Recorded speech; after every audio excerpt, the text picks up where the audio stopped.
Andavano in montagna attratti dalla montagna, giustamente, dalla moda romantica, della vetta, del sublime, spostarsi obliquamente fino sotto al limite, insomma.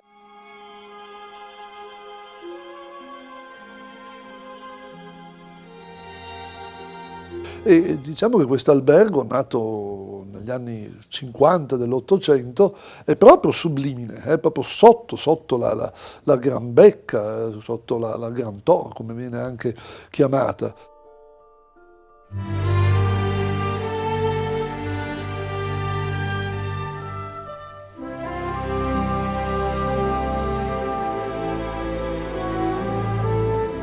Albergo Rifugio Edoardo Bic, inaugurato nel 1936, quando hanno fatto la strada che arrivava fino alla conca del Breuil.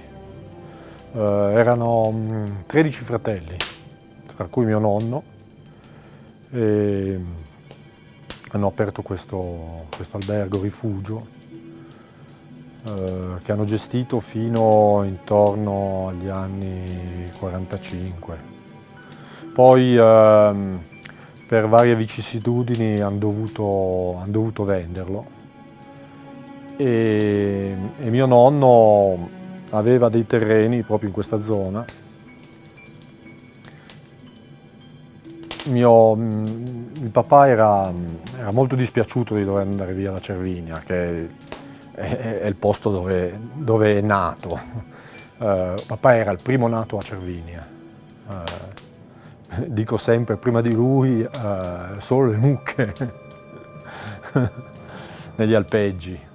È il primo umano nato a Cervinia. E poi appunto il nonno aveva questo terreno qua, a pochi chilometri da Cervinia, e ha deciso di costruire l'albergo per papà et sua moglie, Carmen, mia mamma. Disons mes parents qui avaient donc émigré enfin émigré non, ils étaient rentrés en Italie. Ils avaient eu la bonne idée de prendre un petit hôtel-restaurant à Donas qui s'appelait l'hôtel de la Stazione. Et là, bon, ils ont vécu quelques années.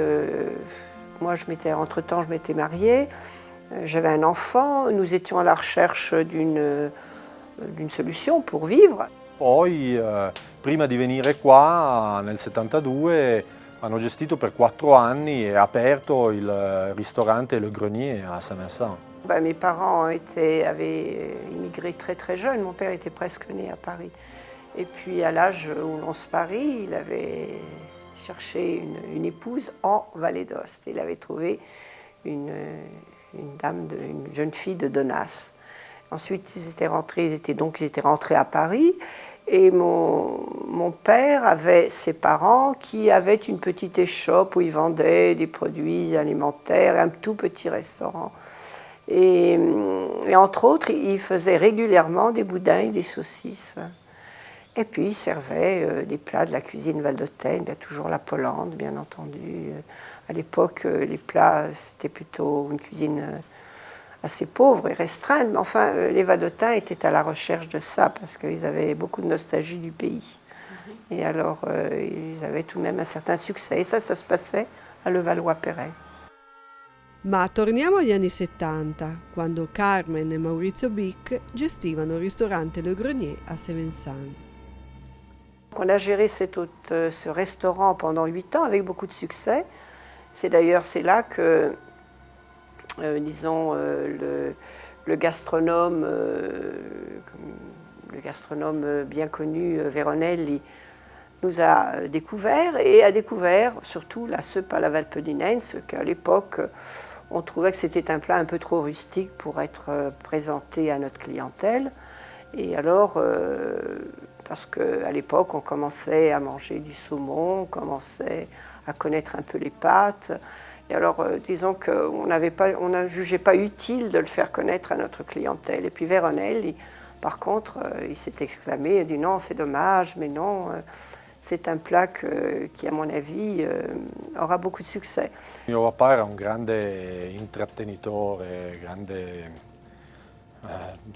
poi suonava, musicava le canzoni di Prévert, incantava gli ospiti, faceva lo spettacolo proprio. Le rôle de mon mari était très important, même si on n'en a pas parlé jusqu'à présent. C'était tout de même lui qui a pris de grandes décisions, c'est lui qui a vu d'abord, qui a pensé que vraiment le local, par exemple à Saint-Vincent, était indiqué pour ce que nous voulions faire.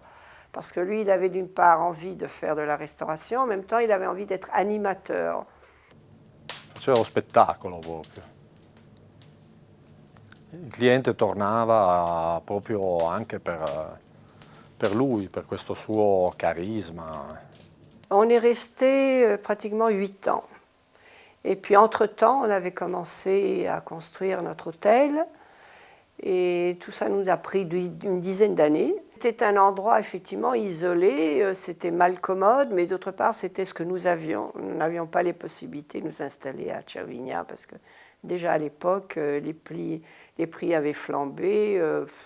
Il était hors de question qu'on puisse acheter un terrain, construire un hôtel, ou même acheter un hôtel, ce n'était pas possible. Donc, disons, sans trop de... On n'a pas vraiment été mécontents parce qu'on aimait beaucoup l'endroit. Le Crêt, pour nous, c'était un oasis de paix. Il y avait un petit village ancien, avec l'été, les alpages. C'était une ambiance très riche parce qu'il y avait la nature, il y avait le contact avec tous ces gens qui travaillaient l'été dans les alpages.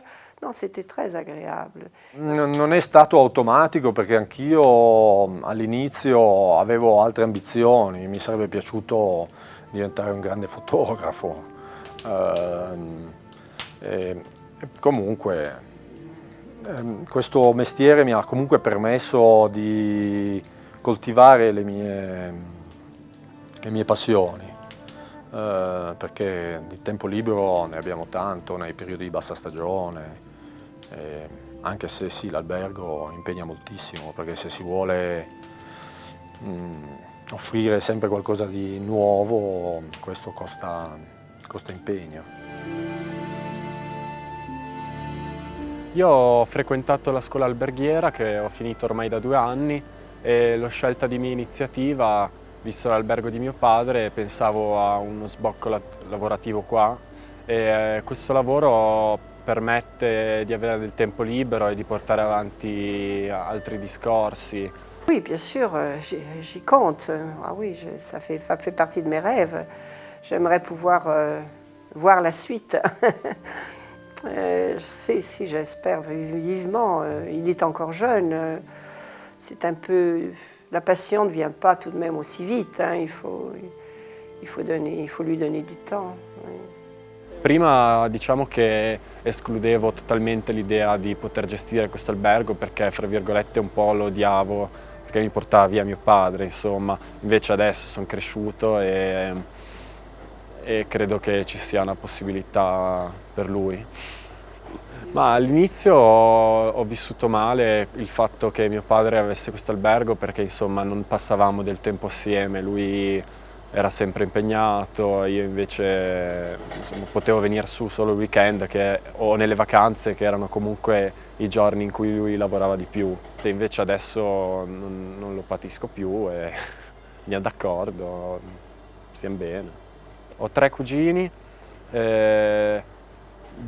2 maschi e una femmina e hanno uno 16 anni, l'altro un paio d'anni e la mia cuginetta invece ha 6 anni. Domani, insomma non sono da solo a dover farmi carico di questo.